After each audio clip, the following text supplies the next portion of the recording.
the show. Good evening and welcome to another edition of Red on White Army podcast.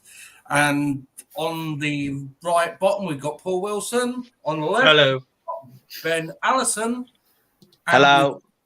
the owner of the show, Brad Young. All right. And also myself, Anthony Young. Right. Right. We're talking about managers. Right? The way Alex Neil left, not a good time for us. But let's move on and talk about managers. Tony Mowbray's been taking training today, supposedly. Does that mean he's going to be the next manager or not? We'll take that to Paul. Well, yes, he is actually, because James Hunter put out that Sunderland are really close to actually agreeing a deal actually with him. But James Hunter, according to James anyway, he's put out that he will be announced if nothing goes wrong with the talks, because Christian Smeaton's going to have more talks with him. If everything's okay, he'll be announced tomorrow. What do you think of that announcement of him being a permanent manager? I think he'll do all right. He's from up here, so he doesn't have to move. So I'll take him. Yourself, Ben, what do you think on it? I don't want him. I want somebody who's got, I would rather have Liam Manning, who's young, because I think he's too old from Emclade on. Because he is in the running for it. He is? There's a lot of people in the running law, Ben. I'd rather have experience over youth as managers. If Neil Warnock opened that door and said, I want to be your manager, I'll take him above any manager. Yeah. That is a manager I would have all day long if he was in the running. But we'll put it to Bradley, that question. What do you think? About Tony Mowbray? Yeah. I think he's a great manager. He's got experience with many championship clubs such as Middlesbrough, Blackburn. In his first season with Blackburn, he's finished 15th with them, then 11th for the second season, and 8th the third season. So I think we're not gaining for promotion this season. I think we're gaining to stay in the championship and not going down to League One. So I think he's a good manager with plenty of experience in the club. Well, apparently Tony Mowbray works with young players as well. Yes, he works with youngsters as well. He's got it on his CV. Well, right. The next one is the Norwich City game. 1-0 to Norwich. What do you think? Your analysis on that game, Ben? I just watched what the championship. I was in the game, so I just watched what the championship highlight. From losing 1-0 from the Premiership squad, we did all right. The problem was he only made one substitution. You've got to use them up. That's what loads of people said. To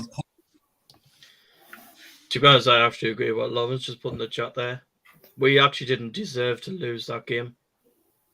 The way Morton Cannon actually set us up.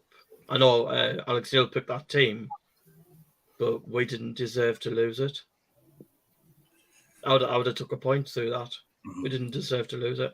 76 or 78th minute, was it? It was the 76th minute when Josh Sargent scored. Yep. Yeah, and it was. We looked very strong, and we was dealing with them with every attack until that. But we move on. We move on. We got to think 2 losses, 1 draw, 2 wins. Let's go and think about Rotherham on Wednesday. What are we going to do there, lads? We'll give that to Brad. Well, I think this one's going to be like a very competitive game because both sides have come up from League One. Rotherham United and Sunderland both come up from League One last season. So I'll take a draw. I'll be happy.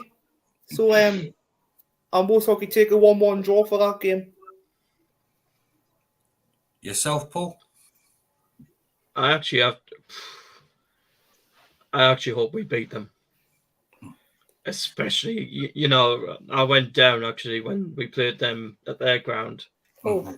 I just hope we get them back.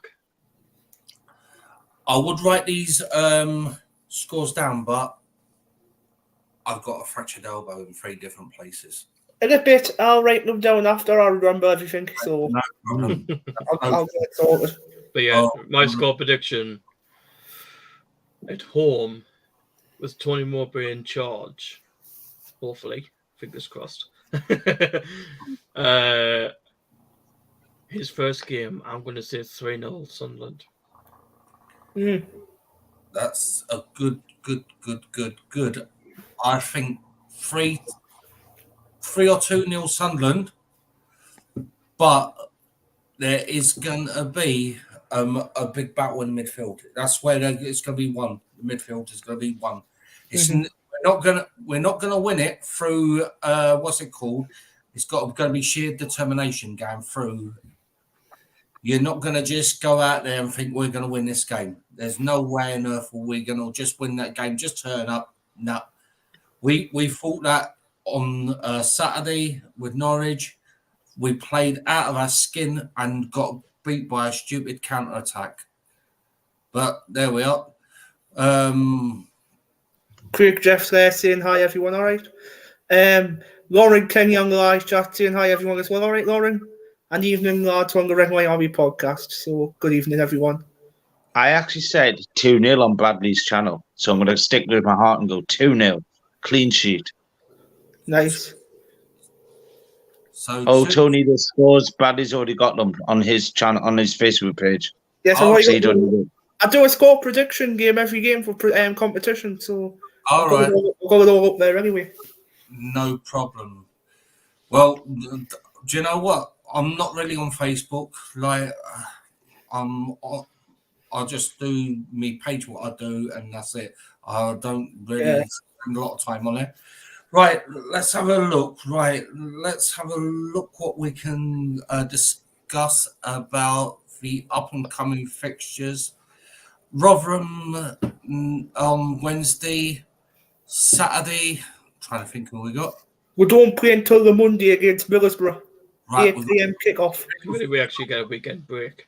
Right, Middlesbrough. Now, this is one thing I want to say. North East Derby. I don't think it's a what's it called? A derby as such. It's No. It's not. No. It's, No one yet. So, what do you reckon the scores on that, lads? That's tough because Tony Mowbray is a new. Well, Tony Mowbray actually used to manage Middlesbrough, so. Oh.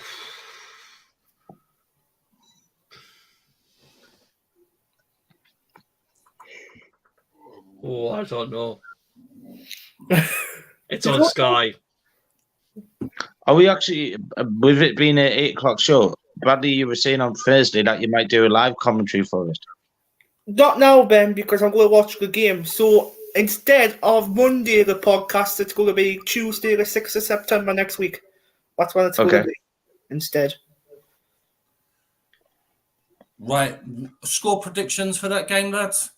Paul's on the fence. He won't give a score. He's on fence again. I'm thinking, but. Right. Ben, what do you see? I'm going to say a 1-0 win because we're back. We've got a full away end. We're back with the Red and White Army, full sell out to the Smogs. Brad? I think we'll win 2-1 that game. 2-1. Right. Yeah. Myself, this is what I do every week. Sunderland 4, Sunderland 5, Sunderland 6-0. Every week I do that bet. I do it for £1 all the time. Bradley, I tell you this. right? A couple of seasons ago, Sunderland were 4-0 up in the first half, and I had the bet running. And then 10 minutes, I think it was 7 minutes left into the game, and have a guess what? They let a goal in. Concede. So, like, there we are. Well, the record has got this. 2 seconds. I'll let Ben back in. I pressed the wrong button. That's the hard thing. It's like, All right, don't worry about it. Lewis has already said. Lewis York in the comments has said we're going to lose, but I'm going to give one back to Lewis. 2-1 Crystal Palace. There you go, Lewis. I love it, Ben. I love it. I thought Ben was in the bookies. It looked like a bloody what's it called? I thought in the bookies there. I thought he's giving out odds. Looking on his little computer again. Right, we'll suss these ones out. Sorry, lads. Right. I usually wind Callum up all the time. So Ben, tonight you're getting it. You're going to be Callum. You're going to be Callum, Ben. Who is Callum? Is Callum a Mackham or a Geordie? Callum's a Mackham, Ben. He's in Mackham. I don't know who he is. Callum is the biggest Mackham you could imagine. You'll see him next Tuesday on the show. He knows Sunderland inside out, outside in. He'll tell you everything about Sunderland. Oh, good point, Lewis. We play on Wednesday as well. You play Liverpool. So, Ben, what score prediction are you going to go there for Liverpool versus Newcastle? You're going to let him back on that one as well? I don't know. I'm going to let Paul decide that one. You're on the fence, Paul. But now, for the game against Middlesbrough, I'm going to say 3-1 to Sunderland. We're going to beat Chris Wilder. Right, this is what I'm going to say about that, right, about Newcastle. And I'm always on the fence with them games because Newcastle are playing out the skin. They are playing out their skin. They're playing above what I thought they'd play. 3-3 draw with Man City. Then 4-2 New Liverpool, Lewis. Right. 3-1. Right. 3-1 Newcastle, Craig. Bloody hell. Considering he's a Liverpool fan himself. He's a Scouser. Wow. Right, there we are. No. Right, come on in. Let's have a bit of what can we talk about? Before Mr. Pryde joins us. I was saying before you joined, Tony, Celsius 1, Morpeth 0. Right.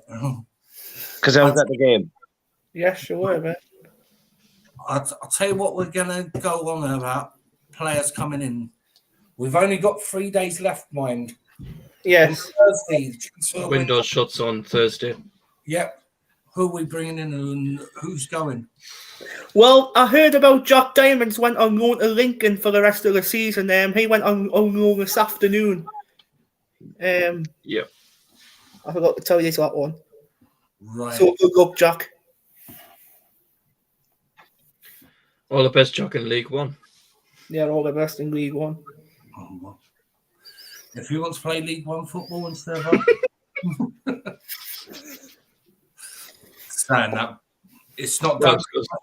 I was going to say he might play with Chris Maguire again, but Maguire's not at Lincoln now. No, where's Maguire now? Where's he gone? Maguire's not even in football, the... Isn't he?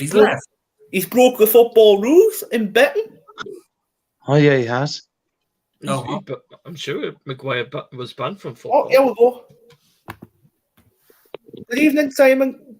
Good evening. All right. We're on about transfers at the moment, Simon. Who are we going to bring in? Whom we're going to take out the club? We've heard that Jack Diamond has gone to Lincoln, League One. Mm-hmm. What do you think we should bring in and who should go at the moment? Oh, well, that wasn't what I was expected to come straight in with. I must admit. This is what I've done with Nick. No one gets away with anything with it. Yeah, I thought it was going to be questions all about the manager and what's going on there. And yeah, so in terms of who they bring in, yeah, that is because it looks as though I've just been reading about the French player at PSG. That apparently isn't happening now, is it? So, or it's certainly stalled for the time being, anyway. So, so Jack Diamond leaving is not a huge surprise in that he was always on the fringes. Obviously, he's been out on loan recently, hasn't he, to Harrogate anyway. So that's perhaps not a huge surprise. But then again, when there isn't a head coach in place, I mean, I don't know. Presuming that it is going to be Tony Mowbray, have they been in consultation with him already? And does he know enough about the players that he will take over, or is it just the case that Christian Speakman is just in charge of the whole recruitment and says to whichever coach it is, you're going to have to work with those players? As for who they might get in, I really honestly have absolutely no idea, because I mean I can tell you what positions I think they need, and I think you've probably already discussed this and already would agree that they definitely need another striker, don't they? In order to give them some additional backup to the front two. And everybody keeps saying, and I agree with it, that they need a kind of all-rounder midfielder. Big, strong, good on the ball, does a bit of everything kind of player that can just, bolster that particular department. Because I think even now, Sunderland are probably still a little bit too physically lightweight. But if you're going to ask me to start naming names and who they should be targeting, I'm going to struggle, because that's something that only hopefully their scouting network can do. And you see players that they played against in League One, and that might well fit the bill. But then you wonder if they can step up the Championship level. That's only something that real proper scrutiny that a scout can do. That they can base an acquisition on that. So yeah. I don't know. That's a long-winded way of saying I don't know. Myself, I think Matete is an absolutely outstanding midfielder. He wins the ball. He's always up for the fight. He might give a silly foul away, but that's what Patrick Vieira done for Arsenal. That's what they're there for. Just giving. But putting yourself about, like, we need someone like that, I think, to come into the squad who's going to put themselves about. And we've got no one who are going for a really harsh tackle and win the ball. Like, how can I put it without being? I think we are one of the least teams what are hard in that league. Yeah, I see what you're saying. I mean, they've certainly got sort of combative midfield players, and but there's no one. Yeah, I think Matete is the nearest they've got to that sort of proper kind of ball winner. That sits in front of the back four and just kind of breaks things up physically. I mean, Corey Evans does that to an extent, but he's not a physical strong player, is he? It's more down to his positional sense and his kind of footballing nous that he does that job pretty well. Matete, I mean, he came on against Sheffield United, didn't he? And I thought he did really, really well, not just in terms of the way he got about the pitch and the way he got tackles in and the way he closed people down, but he was also much better on the ball than I've seen him in the past in that particular game. He was doing drag backs and he was turning his man, he was getting away from people. So that performance really made me, feel like there's more to Matete than meets the eye. So maybe, he can be the answer long term, but he still doesn't really have a massive physical presence, does he? No. Which maybe you don't need, but yeah, he certainly, you're right to flag him up as a player that I think Sunderland will rely on and will be important through the season, even if he's not starting games regularly at the moment. Well, he can be a match winner, like putting himself about and putting balls through. Like we saw that on Sheffield United. He was here, there, and everywhere. Like we was at the game, and we came on, and he run his heart out. That's what we need: someone who will run their heart out for 90 minutes and just give everything. Yeah. What do you fancy? Go on, sorry. Simon? I was just going to say, I think at the moment that the way that the team's played this season, and Alex Neil has obviously did get them really fit, probably fitter than they had been, and motivated. So I think, the majority of players were covering a lot of ground, running their hearts out, etc. for the team, and that's what they have been doing. That's been the key to their positive results under Alex Neil. So I don't think there's any question over their attitude or anything like that. I think it's just that, there is a bit more physicality required. That's all. So I don't think it's anything to do with. I think most of the players, and even then, we saw it against Norwich. There was no shortage of effort, was there? It wasn't as though that some people were worried that they might down tools, and to an extent at least, because a lot of the senior players apparently were very disappointed that Neil left. But there was nothing to indicate that. They remained professional, they did their job, and they worked as hard as they have been doing. So in that sense, I don't think there's a problem. So when you say that they bring someone in who's going to run their house, yes, they do. I don't think that means that the players they've currently got aren't doing that at the moment. Mm-hmm. Well, before you came on, we was talking about playing Rotherham on Wednesday. We always do a score prediction. What do you think yourself on that game then, Simon? A score prediction? I know, well, it's tricky, isn't it? Looking at the results so far, obviously the best results have come away from home, and they haven't picked up points at home, despite the fact they probably deserved to in the majority of the games. I think the Coventry game, 1-1 was probably a fair result, wasn't it? But obviously they should have beaten QPR. We all know what happened there late on. Norwich, I thought they did pretty well through most of the game. But for the goalkeeper and the bar and the post, they would have got something from that game. They deserve to get something from that game. Rotherham, I haven't seen anything of them this season. But, looking at the way both teams have started the season, I'd be pretty confident that Sunderland would have enough about them to beat Rotherham. Hopefully a new manager will be in place. It's probably going to be Tony Mowbray, isn't it, for that game. That will hopefully motivate the players a little bit more to, make sure that they impress the new man. Hopefully they've got Alex Neil out of their system already, and they go out and, want to make sure that they are the first names on the new manager's team sheet. So I think I think they should beat Rotherham.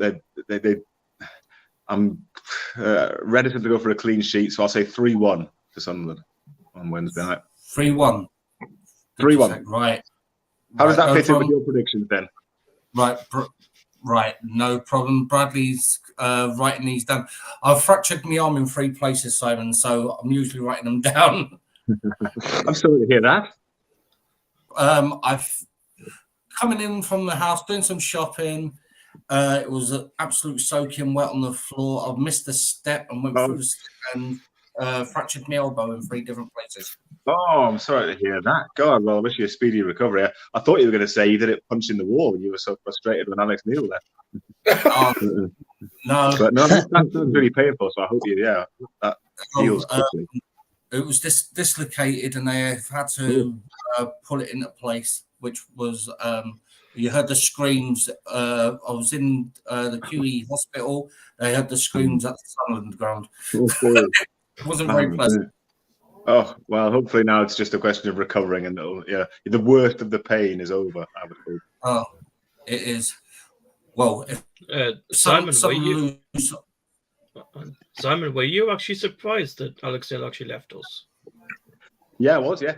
On the morning, it all happened pretty quickly, didn't it? And when the news first started to filter through that he might be going to talk to Stoke, I just thought it was nonsense. I just thought it was one of these... And you get a sense of these things, covering football for many years like I've done, you get a sense when there's a story and when there's not. And I just thought that this is nonsense. I couldn't see the logic in it. And it was only when, news filtered through and I spoke to a couple of people that had been at the training ground that day and I realised that it was true. And that was the reason that he hadn't turned up to the press conference and then he was going to speak to Stoke. And as soon as that happened, you just think, well, when there's something in it, you think, well, yeah, often there's no turning back. And that proved to be the case. As soon as he decides that he's going to talk to another club, then, yeah. So I wasn't, after I'd heard that he was definitely going to talk to Stoke, I wasn't then surprised that he took that job. But yeah, I hadn't realised, just the extent of the issues behind the scenes. So it seems that he didn't get on particularly well with Christian Speakman by all accounts. I mean, that often is the case, isn't it, with the sporting director or a director of football and the coach. And so, yeah, they kind of have to live with each other and work with each other as best they can. But it seems that Alex Neil felt that he'd been undervalued in terms of the contract that he'd signed, but he'd felt pressured a little bit into signing it. And I hadn't realised that all this was going on in the background. And then when you throw into the mix just the fact that Stoke were able to pretty much double his money, then I guess it's not a surprise.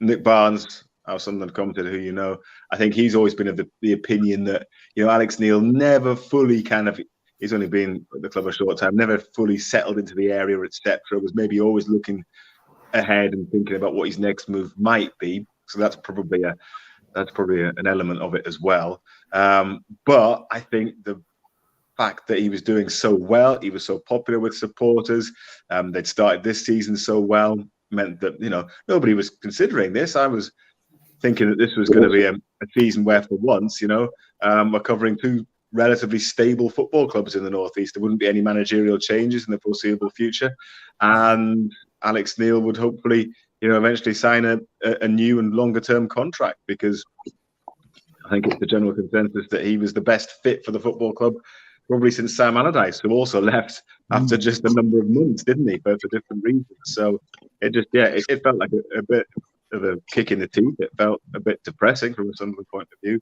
And yeah, to answer your initial question, I was very surprised to start with until I found out a bit more about the reasons why it happened.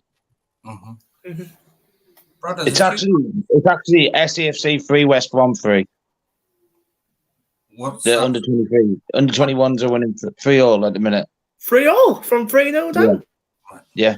Wow. There you go, Simon. And that's breaking news. Yeah, I didn't even know that was on. Shows that I'm on the board today. What is I've not been in work today, so I've been on the beach with two small children, so I've not seen anything that's happened. And I didn't even realise that the under 21s were playing. Well, there we go. You see, they're obviously up for it, and yeah, they've still got time to get a fourth, haven't they?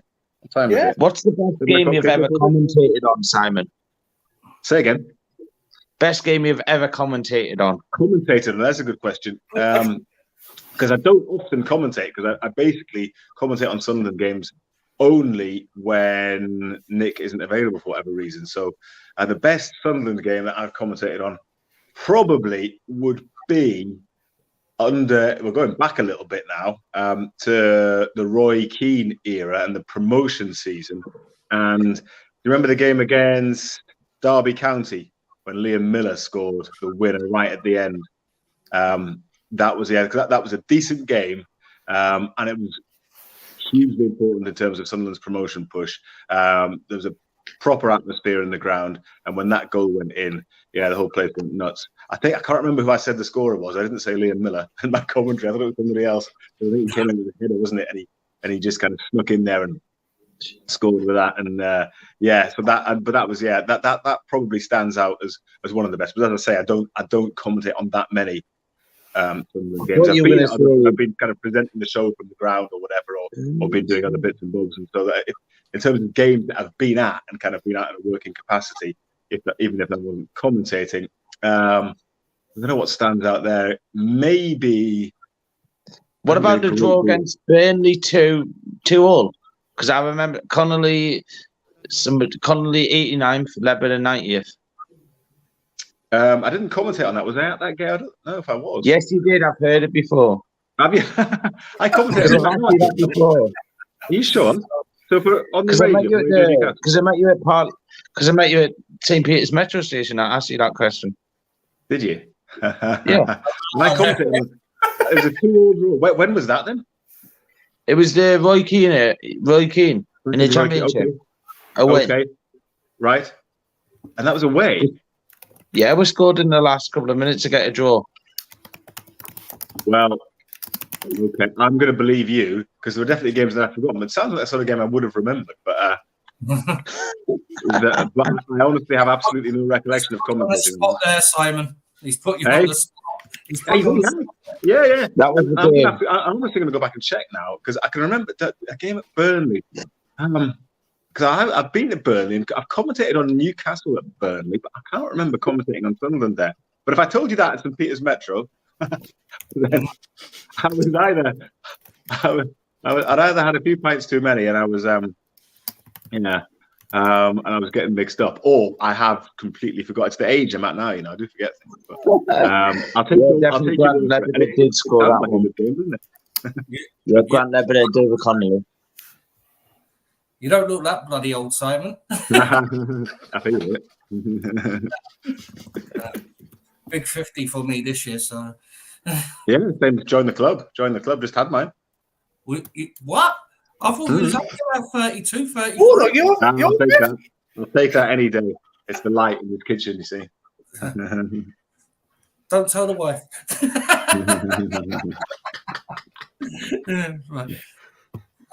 Right. Let's talk about what can we go on about Middlesbrough game. We was on about the Middlesbrough game as well, playing against Tony Mowbray's old team. How are we going to set our stall out there, do you reckon? Yeah, that's an interesting one, isn't it? I mean, if Mowbray is in charge which everyone seems to expect that he will be. Yeah, and yeah, he'll play a slightly different way of football, method of football than Alex Neil, you would have thought, but yeah, it adds a different dynamic to it with his Middlesbrough connections, doesn't it? They've looked good away from home so far this season, so I would imagine if he's got any sense, and he's a very experienced manager, that he will keep things pretty much as they are, and play the same sort of way. Rely on that kind of, high energy, play with the front two who are giving everyone problems, and just try and do a bit more of the same. Middlesbrough have struggled this season, haven't they? I was chatting to a Borough fan, actually, who lives nearby, when I was out on the dog walk the other day, and he was telling me that he feels, they've played pretty well this season, and, they're in the bottom. Oh, they were in the bottom three. What did they do at the weekend? Remind me. Again, I'm off to Smogs 2, Jacks 1. They beat Swansea. That's right. Yeah. So that was So that was their first win, wasn't it? So that's pulled them out of the bottom three in the division, hasn't it? So it's going to be tough, but Sunderland have done well. I mean, the way they played at Sheffield United against one of the teams that I think will be, one of the better teams in the league this season, with 10 men for much of that game. I think that more than any other game this season showed me that they're going to be able to hold their own in tough environments, of which Middlesbrough certainly is one. We always have this argument on the show as to whether it's a derby at Borough. Tees weird derby. I think it is. I class it as a derby. A lot of people don't agree with me. I know that. But there's certainly, a little bit of a difference in the atmosphere for a game like that, especially as Sunderland haven't played them for a few years now, have they? So it'll be a white hot atmosphere. Hopefully, the players will have bought into the new manager's methods. They'll be up for it and can do what they've done in the away games so far this season, and remain resolute and have that threat on the break and hopefully get something from it. Could you give everybody on this live chat a shout out on when you're next on radio or not? I certainly will. Yes, I certainly will. I can't even see the names now because I'm on my phone now. So I'll tell you what, Brian, you'll have to send me the names of everybody, and I'll make sure I do that. Thank you. Ben's our press reporter. He does all our press. He's the inside out of knowledge. He tells me stuff that I'm like, wow, how can you remember that? And I'm 50. Well, everyone needs every operation needs somebody like that, I reckon. So right, just because I've been to the South Shields game and it was 1-0. What a goal by Super Robert Briggs. That's South Shields third in the table. Yeah. Right. This is where I do me what's it called? A little bit of knowledge into Simon.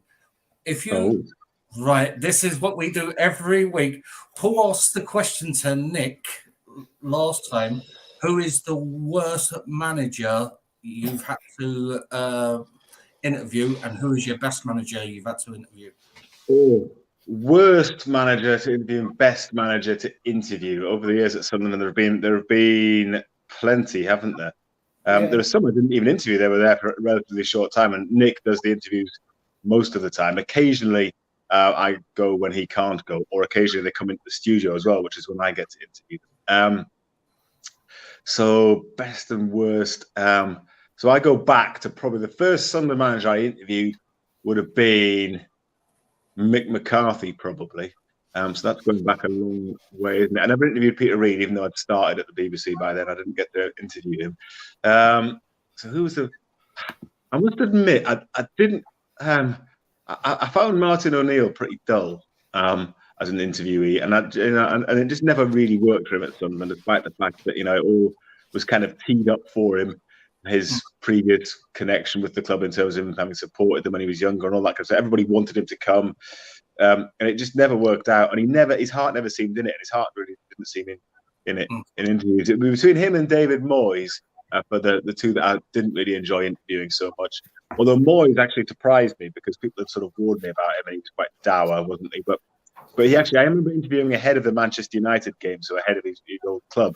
And he kind of came to life in that. And he actually, when you just got talking football with him, he was actually, although he was quite sort of monotone and didn't come across as being particularly exuberant in the way that he spoke, he did actually, I did quite enjoy just kind of talking football with him. So I'll probably say Martin O'Neill for the worst. I'm trying to think of that. I mean, I've interviewed Roy Keane a few times as well, which was quite enjoyable, but you always yeah, it was you kind of on the he easily put you on the back foot, put it that way, and have a go back at you if you didn't like a question. But I don't mind a bit of that. I did quite enjoy interviewing Alex Neil the times I interviewed him, because he is another one that you've got to be sharp with. If you ask a stupid question, he'll chuck it back at you and kind of pull it apart a bit. But again, I don't mind that. It makes you ask better questions. He's one of the better ones, and I guess Keane was as well for that reason.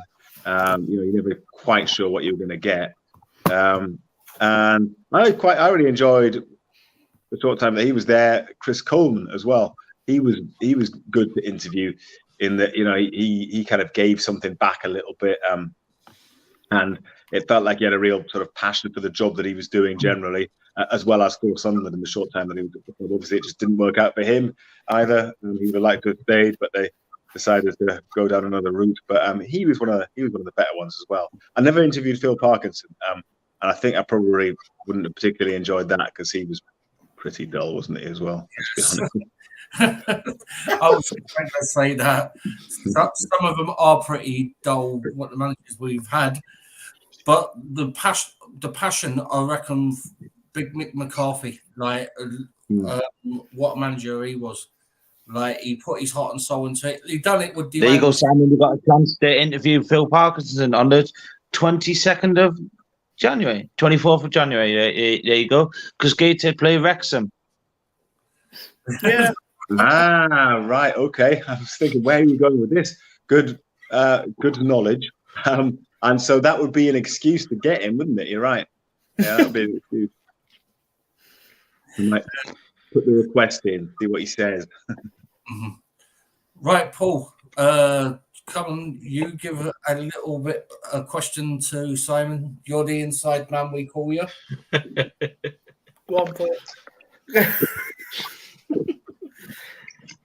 What was Alexia like then, Simon, when you had him in the studio? Really good. He was when he came in, I wasn't quite sure what to expect because I'd heard a few reports, and I had interviewed him prior to that as well, ahead of the Sheffield Wednesday playoff. And people had said that he was a little bit prickly, and it was sometimes hard to kind of get a connection with. But no, I thought he was great. So he was quite chatty and seemed interested in what he was about to be doing when he came into the studios before he went on air. And then when we got in, he was good. He was willing to answer all the questions that fans put to him. In fact, he probably answered them a little bit better than he does when a journalist answers them, which is often the case that you find, that a manager's guard perhaps is down a little bit, or they just interact in a different way. Maybe they don't feel that they're going to be caught out like they maybe do when they're speaking to journalists. I don't know, but he was good. He was open, and yeah, he took questions from supporters. He still was quite happy to challenge people if he didn't think like somebody was asking about a couple of the pre-season friendlies, different formations that he played, and he just cut them straight down and said, "No, well, we actually played the same formation at Dundee United as we did I can't remember what the other one was now, Accrington maybe," and just cut whoever it was straight down when she put that point to him. But he came across really well, I thought, and he was never gonna he's not one of these managers that tries to ingratiate himself with the media in order to get a good press. He just simply is himself, is very confident in his own coaching and management abilities, I think, and knows that dealing with the media is part of that, and he's just chosen to be himself rather than try and be anything else. And I kind of appreciate that, because that's not always the case with managers. So I was looking forward to hopefully getting him back in again. He was one of the ones that I was looking forward to interviewing again, which is why it's a real shame that he's gone, I think. Before you came on, Simon, we asked the lads, what's the score going to be on Wednesday, Liverpool Newcastle, or Tuesday? It's Wednesday, wasn't it? Newcastle are unbeaten, aren't they? But going to Liverpool is another question, bearing in mind what they did at the weekend as well. It won't be the same as that. Newcastle are a bit more resolute than Bournemouth. I can't see Newcastle getting anything from that game, but I think it'll be relatively tight. You're probably looking at 2-0, 2-1 Liverpool, one of those two. Brad, there's some live comments. Do you want to read them? Yes, DGF SAFC says we are live too on Monday Night Football show. Says thought I would pop in and say hello. All right, DGF. On the live chat, we've got Lewis York saying, for me, I do class Newcastle versus Middlesbrough is a derby. He said, did you see Tim tweet after the game? Don't know what you mean. No, probably the tweet he put out again just after the Norwich game. Simon, so do you think it's a derby between Middlesbrough and Sunderland or not? Yeah, I do. Yeah, I do. I've always seen it as that. I think it's probably the case that, my age now, so growing up as I did, it was always kind of the media portrayed it as a derby through my childhood, I guess. So Tyne Tees television, would cover Sunderland, Newcastle, and Middlesbrough, plus likes of Hartlepool, Darlington, etc. And similarly, Look North would do likewise, all part of the same region. So they would always portray it as a derby. I think, and back in the old days, the Journal used to cover Middlesbrough as well. And it used to be the case that that's where you'd get most of your information from, the daily newspaper, before the days of the internet. And again, Middlesbrough would be covered as part of that. So it would always feel like, when it's two teams meeting that are part of the same newspaper area, then that felt like a derby to me. And certainly the atmosphere in games as well, derby matches between Sunderland and Borough, was not like a Newcastle game, but certainly something a bit different to a regular game. So that's why I would class it as a derby. But I know a lot of people disagree. Right, we're going to wrap this night up now. Thank you very much, Simon, for joining us. And no worries. Time. Yeah, thank you for your time. Thank you for your time. Thanks. Thank you, Simon.